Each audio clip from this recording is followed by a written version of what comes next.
PCC chief Mahesh Goud కి క్రమశిక్షణ committee నివేదికను అందజేసింది. రిపోర్టులో కీలక అంశాలున్నాయి. కొండా సురేఖను మంత్రి పదవి నుంచి తప్పించాలని, చిన్నారెడ్డిని కూడా ప్రణాళిక సంఘం వైస్ చైర్మన్ పదవి నుంచి తప్పించాలని క్రమశిక్షణ కమిటీ సూచించింది. ఇద్దరి వ్యవహారం పార్టీకి, ప్రభుత్వానికి చెడ్డ పేరు తెచ్చిందని అభిప్రాయపడింది. ఇలాంటి టైంలో చర్యలు తీసుకోకపోతే పార్టీకి నష్టం జరుగుతుందని, ఇద్దరిపై వెంటనే చర్యలు తీసుకోవాలని సూచించింది క్రమశిక్షణ కమిటీ. రాష్ట్ర వ్యవహారాల ఇన్ఛార్జి మీనాక్షి నటరాజన్ కి పిసిసి చీఫ్ ఈ నివేదికనిచ్చింది.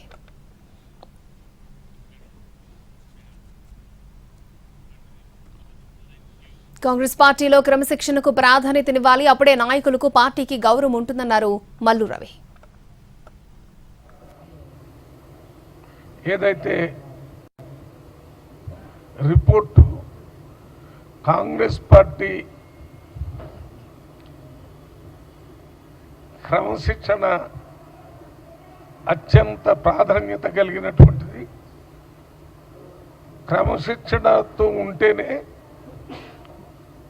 కాంగ్రెస్ పార్టీ నాయకులు, కార్యకర్తలు, కింద క్యాడర్ అందరు కూడా కాంగ్రెస్ పార్టీని, కాంగ్రెస్ ప్రభుత్వాన్ని గౌరవిస్తారు.